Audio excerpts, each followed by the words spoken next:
తెలంగాణలోని హనుమకొండ జిల్లా ఎలకతుర్తిలోని కారులో లభ్యమైన మానస మృతదేహం ఘటనను పోలీసులు ప్రాథమికంగా హత్యగా తేల్చారు. నిందితుడు కరీంనగర్లో హత్య చేసి ఎలకతుర్తి తీసుకొచ్చినట్లు డీసీపీ కవిత తెలిపారు. నిందితుడు ప్రస్తుతం పోలీసుల అదుపులో ఉన్నట్లు వివరించారు. మానస మృతదేహాన్ని చూసి ఆమె తల్లిదండ్రులు కన్నీరు మున్నీరుగా విలపిస్తున్నారు.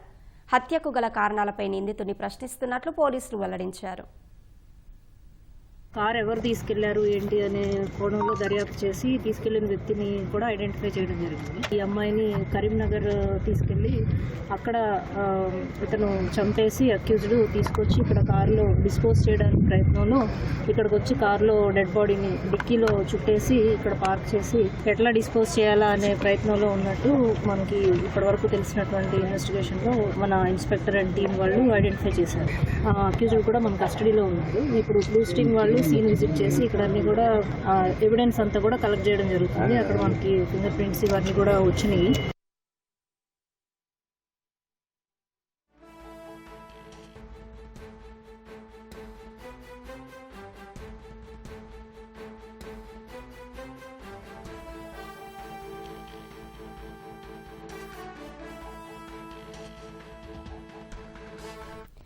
కారులో మహిళ మృతదేహం, పోలీసుల దర్యాప్తునకు సంబంధించి మరింత సమాచారం మా ప్రతినిధి లింగయ్య ప్రత్యక్ష ప్రసారం ద్వారా అందిస్తారు.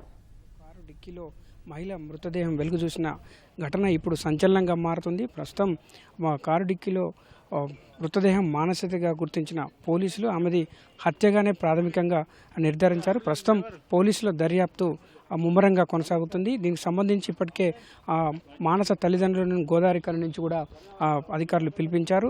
ఇక్కడ ప్రస్తుతం కాసేపటి క్రితం డీసీపీ కవిత కూడా ఇక్కడికి వచ్చి కుటుంబ సభ్యులను వివరాలు అడిగి తెలుసుకుంది. వాళ్ళంతా కూడా కన్నీరు మున్నీరుగా విలపిస్తూ సంబంధించిన వివరాలను కూడా వెల్లడించారు. ప్రస్తుతం పోలీసుల దర్యాప్తు ముమ్మరంగా కొనసాగుతుంది. దీనికి సంబంధించి ఇప్పటికే ప్రాథమికంగానైతే హత్య కేసుగానే పరిగణిస్తున్నట్టుగా పోలీసులు భావిస్తున్నారు. ప్రధానంగా ఈ హత్యకు కారణాలు ఏంటి, హత్య ఎవరు చేశారు, ఎందుకు చేశారు అనేది మాత్రం ఇప్పుడు తీవ్ర చర్చనీయాంశంగా మారింది. ప్రధానంగా నిందితుడు ఎవరైతే ఉన్నారో వినోద్ ఎలకతుర్తి మండలానికి సంబంధించిన వ్యక్తి. ఇతనికి మానస కుటుంబానికి కూడా రిలేషన్స్ ఉన్నాయి. వీళ్ళందరూ కూడా సన్నిహితంగా ఉంటారు. రెండు కుటుంబాలు, వాళ్ళ తల్లిదండ్రులు కూడా సింగరేణి రిటైర్డ్ ఎంప్లాయీస్గా ఉన్నారు. వాళ్ళిద్దరు స్నేహితులు. ఆ తర్వాత వీళ్ళ కుటుంబం నుంచి కూడా వీళ్ళిద్దరూ మృతురాలు మానస, అదేవిధంగా వినోద్ కూడా స్నేహితులు. కొంతకాలంగా వీరి మధ్య కూడా పరిచయం ఉంది.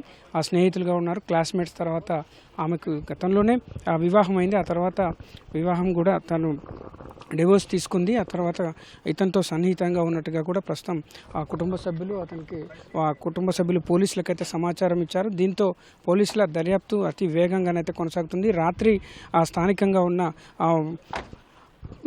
ఇక్కడ ఉన్న హాస్టల్ విద్యార్థులు ఇక్కడ స్థానికంగా ఉన్న వారికి సమాచారం ఇవ్వడం, వాళ్ళంతా కూడా స్థానికులు పోలీసులకు సమాచారం ఇవ్వడంతో రాత్రి పోలీసులు ఇక్కడికి చేరుకొని మృతదేహం గుర్తుదేలియని మృతదేహంగా భావించి ఈ అనుమానాస్పద మృతిగా ముందుగా కేసు నమోదు చేసి దర్యాప్తు ప్రారంభించారు. ఈ కారు కూడా ఎలకతుర్తికి సంబంధించిన వ్యక్తిది. ఆ వ్యక్తి నుంచి అద్దెకు తీసుకున్న నిందితుడు కరీంనగర్ వెళ్ళి ఈ మృతురాలు మానసను కారులోని తీసుకురావాలనుకున్నాడు. ఆ తర్వాత ఏం జరిగిందనేది ఇప్పుడు ప్రశ్నార్థకంగా మారింది, ఒక మిస్టరీగా మారిందని చెప్పవచ్చు.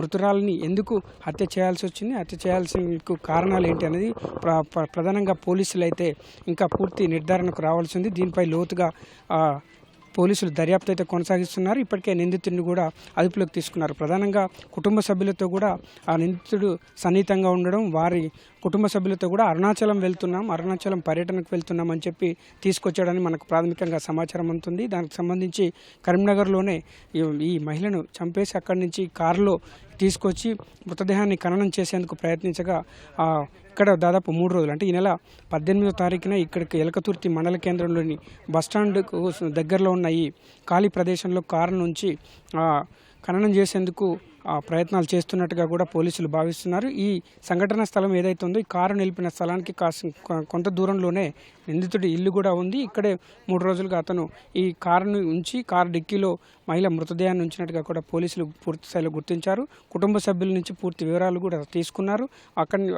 తండ్రి ఇచ్చిన ఫిర్యాదు మేరకు కేసు దర్యాప్తును మరింత ముమ్మరం చేస్తున్నారు. ప్రస్తుతానికి నిందితుడు ఎవరైతే ఉన్నారో అతను పోలీసులు అదుపులోనే ఉన్నారు. మరి ఈ హత్యకు ప్రధానమైన కారణాలు ఏంటి, ఎందుకు హత్య చేయాల్సి వచ్చిందన్న అంశాలపై మాత్రం పోలీసులు మరింత లోతుగా దర్యాప్తు చేయాల్సిన అవసరం ఉంది. ఓటు